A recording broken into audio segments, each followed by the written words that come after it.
Well, hello hyperspace, my name is Davontos, and it's time to get hyped because this is some epic Infinite Warfare gameplay, and there's actually something I want to talk about that's really important for the Call of Duty community in this video. That's this year's Call of Duty, which is unfortunately named Call of Duty Black Ops 4, and they're actually going to remake, hopefully if these rumors are true, they are going to remake Call of Duty World at War, which is huge. That was one of my favorite Call of Duties of all time, so I don't really care about Black Ops 4, we don't know much about it, but World at War remake, that's going to be huge. So I actually want to talk about World at War and just have you guys catch up on what World at War actually was, because it is the only Call of Duty that is so different from any other Call of Duty we have ever had. But before I get into World at War, I actually want to talk about these leaks that might be hinting on the name for this year's Call of Duty, which is Black Ops 4. There was this dude who was just wearing a hat, and he had some army pants or something like that, and his hat had a logo of what looked like a Black Ops 4 logo. It was basically the Black Ops 3 logo with an extra line in the middle to make it Black Ops 4. Everybody's freaking out, and they're saying, oh, it's gonna be the best Call of Duty ever. Just calm down. We don't know anything about this Call of Duty yet. We are not even sure if Black Ops 4 is going to be the actual name of it. We know it's going to be by Treyarch, so there is a chance it can be Black Ops 4, but don't be, jumping on the bandwagon and saying it's going to be the best COD yet. We don't know anything about it. So, for now, the only thing we might know is the name because of all these GameStop leaks and that dude wearing the hat and whatnot, and that's basically about it. So let's actually wait before we get overhyped for it, because you know what happens with video games when you get overhyped, it tends to be a disappointment. Just like Call of Duty World War II. So let's actually see if we can cover what World at War actually is. So, a lot of people have not played this Call of Duty. It was my very first Call of Duty, and I'd say it's probably one of my favorite, if not my favorite, COD of all time. So, World at War. It's boots on the ground, it's World War II. You can basically say it's Call of Duty World War II, but better, because everything had to be played as it was intended to be played. And I mean this as in, if you had an MG, you actually had to find a window and camp on that window. And the maps in World at War were so massive. And I know that can be a bad thing or a good thing depending on who you are, because some people like Big Mac, some people don't. But I can assure you, the way the maps were just laid out, when you are playing multiplayer, it actually felt like you were playing campaign. Especially if you did ground war. And the reason I say this is because the kill streaks, right? Kill streaks was a UAV, or spy plane as it was called back then, and then they had an artillery strike, which is basically another version of an airstrike, but it just bombs one specific location and it doesn't spread across the map. And then the third kill streak were the dogs. And then the dogs in World at War, they were freaking terrifying. Those dogs would just dart across the map, and they were black. The enemy dogs would appear as black dogs. So they would just be black shadows running around the map, just eating everybody, and it was terrifying.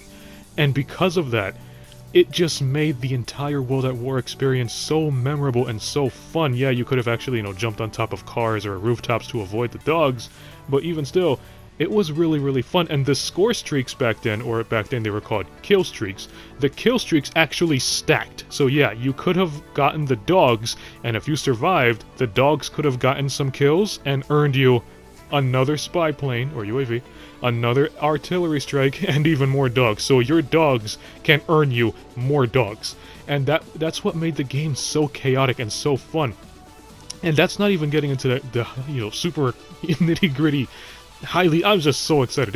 It's not even the best part about World at War. So the best part about World at War, as I said, the map design made it play out like single player. You had snipers hiding way across the map and you couldn't pick them off unless you sneak up on them, as a war game is intended to be. And the best part about World at War were vehicles. It is the only Call of Duty that actually has vehicles in it. And I'm not talking about killstreak vehicles that you earn like chopper gunners. I'm talking about actual vehicles that's in the map that anyone can pick up at any time. Call of Duty World at War had tanks. These tanks you could have actually went into, and drove. Think of it like the World War II's payload. Yeah, I'm calling it a payload, that's what it is. The World at War payload map, you know, you just get in a tank and you pilot the top gun while the tank slowly drives around the map. Well, it's like that. But instead of your tank having a set path like the payload, you can actually drive it anywhere you want. And there are perks for the tanks in World War II.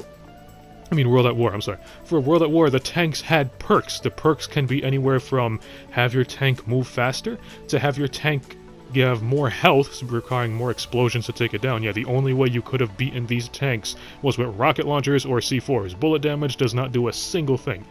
Or you could have your tank, as I said, move faster, I think I said that one, and you could have made it reload faster. So if you guys don't know, you shoot the tank shell and it took about, I'd say about 5 seconds before it can reload again and you can fire another shell and so on. And keep this in mind, this is just the driver of the tank, but you can still have another guy on the mounted machine gun.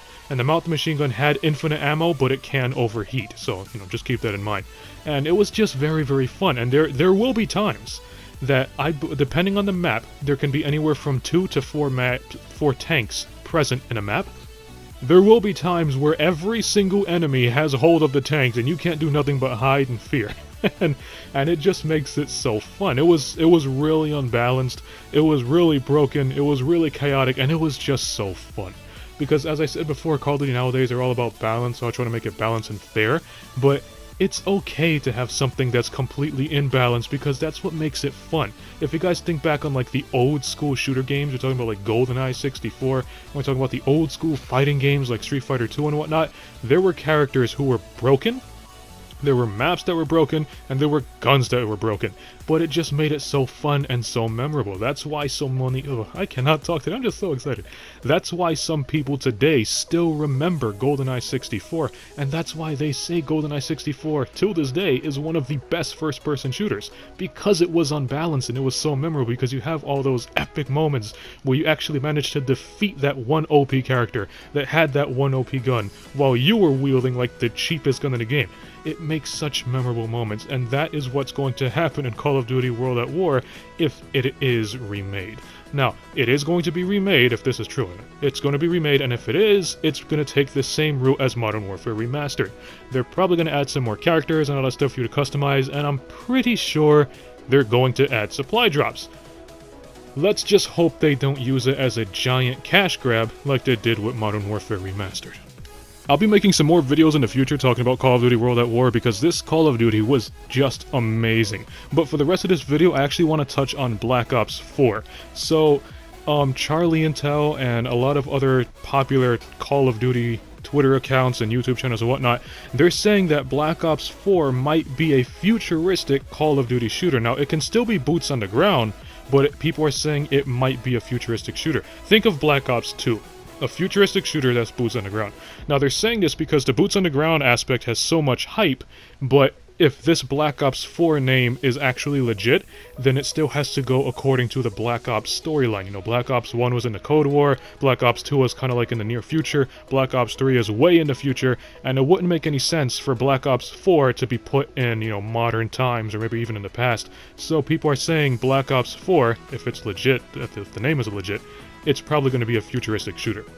Just a boots-on-the-ground futuristic shooter, because I believe Activision has confirmed that the next 3 Call of Duties are going to be boots-on-the-ground. We already got World at War, next up is probably going to be Treyarch's turn, which might be Black Ops 4, and then it's going to be Infinity Ward's turn, which I'm really hoping is Ghost 2. I know a lot of you guys don't like Ghost, but I mean, if you actually go back and play Ghost now, it's not actually that bad. I love it. I still love it. Some of you guys should probably go back and give it a shot. It's not as bad as you think. So, the next 3 CODs will confirm to be boots on the ground. We just don't know the time Black Ops 4 is going to take place. Oh, there's actually one more thing I want to cover about Call of Duty World at War, and that's the campaign. If you guys are familiar with the storyline for Black Ops 1 and 2, you will know Viktor Reznov. And Reznov, you actually first met him in Call of Duty World at War. And I don't want to let any spoilers out, but the time you meet him, in my opinion, is the most memorable campaign in Call of Duty history. I don't want to let out any spoilers, but just like a little hint here and there, you are going to be playing the role of a sniper, and Reznov is going to be backing you up. But just the way it plays out, and just everything that happens in that mission, is so memorable. So if you like this video, punch that like button with a mighty force. You can follow me up on Twitter at DavontosMan. And as always, I'll see all of you in the next video. Have a nice day.